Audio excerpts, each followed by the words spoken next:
உலகம் ஏங்க அமெரிக்காவுக்கு அடிமையா இருக்கு? ஏன்னா அமெரிக்கால உள்ள பேப்பர் இருக்குல்ல, கழுத திங்காத பேப்பர், அந்த பேப்பர் உலகம் ஃபுல்லா பணம் ஆயிடுது. ஆனா இந்தியால நம்ம கஷ்டப்பட்டு உழைச்சாதான் பணம்.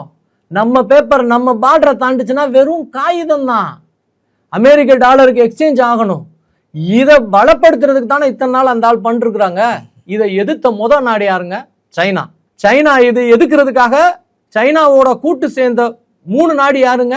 India, Russia, Brazil. கரெக்டா இல்லையா? இந்த 3 நாடும் சைனாவோட கூட்டு சேருதுன்றதுனால தானங்க இந்தியாவுக்கு அவன் இவ்வளவு தூரம் டாரிஃப் போட்டான். அந்த ட்ரம்ப் போட்டாரா இல்லையா? அதுக்கப்புறம் என்னாச்சு?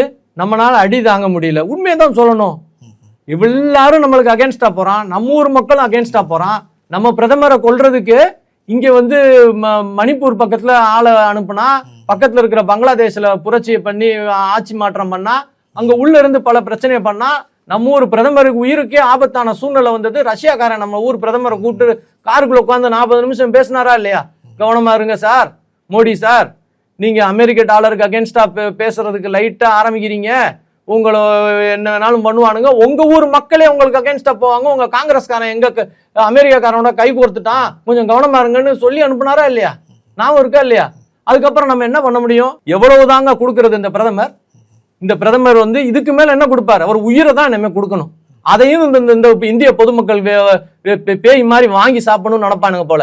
ஏற்கனவே அமெரிக்காவை எதிர்த்து எத்தனை பிரதமர்கள், இந்திய பிரதமர்களை போட்டு தள்ளியிருக்காங்க. இது வரைக்கும் இந்தியாவில் எத்தனை அணு விஞ்ஞானிகள், எத்தனை பிரதமர்கள் அசாசினேட் ஆயிருக்கிறாங்க. பின்னாடி பாத்தீங்கன்னா அந்த சிஐஏ தான் இருப்பான். இப்ப அமெரிக்காவுக்கு எதிர்த்துட்டு ஒருத்தர் தான் நிக்க முடியுமா? அமெரிக்க டாலரை எதிர்த்து நின்றவன் எல்லாரும் முடிஞ்சு போயிருக்கிறான். இந்த வட்டம் ஒரு குறிப்பிட்ட அளவுக்கு நின்றாரு மோடி. அதுக்கு மேல அவரும் பேக்கிங் அடிச்சிட்டாரு. வேற வழி இல்ல. இன்னைக்கு திரும்பவும் அமெரிக்கா ஹெஜிமோனி ஆகுது. ஆனா இதெல்லாம் அமெரிக்காவுடைய டாலருக்கு அகேன்ஸ்டா போராடிக்கிட்டு இருந்த சைனா இன்னும் அந்த போராட்டத்துல தான் இருக்கு. இப்ப நாம பிரிக் கரன்சி கொண்டு வந்தோம், நம்மளால அதை பெருசா பண்ண முடியல. பிரிக் பிரிட்ஜ் கொண்டு வந்தோம், நம்மளால அதை பெருசா பண்ண முடியல. அதுக்குள்ள எல்லா பக்கமும் அடிச்சுட்டான். இன்னைக்கு அவனே சண்டையில இருக்கான்.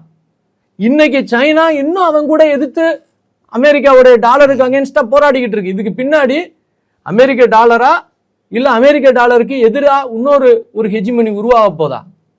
இந்த சேஞ்ச் ஆஃப் வேர்ல்ட் ஆர்டர், அதாவது உலக சக்தியோடைய அடுத்த ஒரு பரிணாம மாற்றம் எதுவும் நடக்க போதா? அதுக்குரிய பெரிய போர் இது.